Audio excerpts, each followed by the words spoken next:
DeepSeek just dropped DeepSpec, and they did the thing they keep doing. They open sourced all of it, the full repo, the weights, the training code, out in the open under an MIT license for anyone to grab.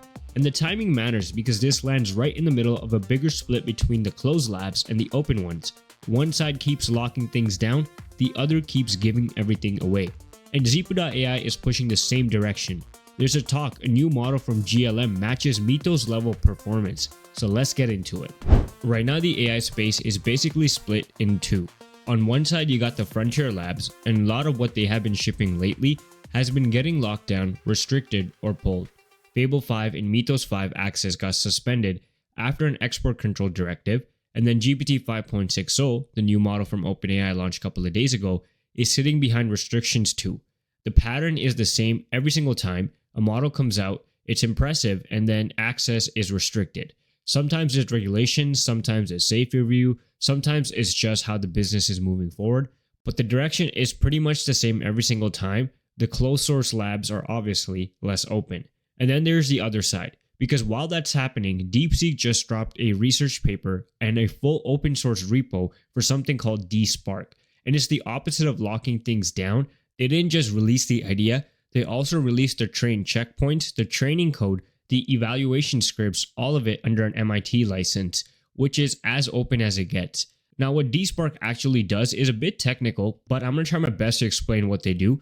It's a speculative decoding method, which is the trick labs use to make models respond faster. The short version of this is, instead of the big expensive model writing one token at a time, a small fast model drafts a chunk ahead, and then the big model just checks the work. If the draft's good, you keep it and you skip a bunch of slow steps. The output is pretty much identical to what the big model would have actually said on its own, but you're just getting there much quicker. The problem with the existing fast version is that they get sloppy. The further out they draft, the first guess is usually solid, but by the 5th or 6th token, it falls apart because each guess isn't really looking at the ones before it. DeepSeek's fix is to bolt a tiny lightweight head onto the fast model so each token actually pays attention to what comes before it. And they also added a scheduler that decides how far ahead to draft based on how busy the system is. Light load, you would draft more. Heavy load, pull it back so you're not wasting compute. So here's the part that matters for anyone who's actually going to serve these models. When DeepSeek ran this inside DeepSeek version 4 on live traffic, it sped up per user generation by somewhere between 60 and 85% over their previous setup at the same overall capacity. That kind of shows you the approach is solid and the whole thing is sitting on GitHub for anyone to inspect and run by themselves. But the point I'm really trying to make here is that on one side of the industry, it's getting harder to work with them. The other side is publishing the recipe and handing you all the ingredients so you can run it by yourself. A year ago, a lot of people assumed open models would always be a step behind, kind of a budget version of the real thing. That assumption is looking shakier every single month. DeepSeek keeps shipping serious infrastructure work in the open, and now there's a whole training code base, DeepSpec, that includes not just their own method, but the competing approaches too, so people can actually compare them head to head. I'm not going to sit here and tell you open source has won, because that's not true yet, and the frontier labs are obviously still very ahead, but the gap people imagine isn't really the way it used to be. And when one side is restricting access while the other side is removing every barrier to enter, you start to wonder where the developers and the builders actually end up going. Because most people building things don't want a model that might get pulled next quarter. It's not reliable. They want something that they can depend on. So that's where my head is at the moment. We have frontier labs basically becoming more and more closed source, and the open source labs getting more and more open, even publishing their own training code base.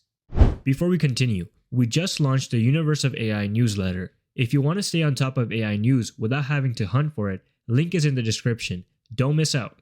There are several sources right now pointing to a Chinese model from zhipu.ai or even any other lab from China, but most of them say zhipu.ai, reportedly matching Claude Mythos performance at finding security bugs. Now this is not surprising if you have been following my channel. GLM 5.2 came out, which is a model from zhipu.ai, and that model was quite competitive.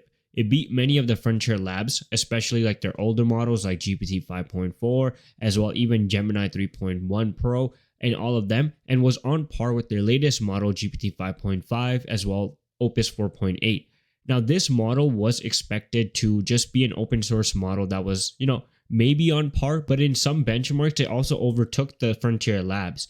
Obviously, GLM 5.2 was competing with GPT 5.5 at that time, as well Opus 4.8, and not really Fable 5 or GPT 5.6 Soul. But this new news we're getting from China kind of tells us a different story about what is upcoming from GLM 5.5. I believe that's the expected name of the new model, that this model is going to be targeting Claude Mythos level type of performance. Now, for a long time, we always thought the open source labs were always going to be a little bit behind the closed source lab, or the gap's going to be bigger. And just from my last segment, we just realized that that is really not going to be the case. China is making big moves when it comes to infrastructure. They have access to even Huawei chips that they're using now at a grand scale compared to before, and that has allowed them to speed up their training. And we know that we are expecting a model as strong as Claude Mythos from China. And this is not something that is just external news. Zhipu.ai's own CEO confirmed this in a thread with Elon Musk. Elon Musk was asking, how long do you think it will take China to produce a model as capable of Claude Mythos? And the CEO replied, not that long.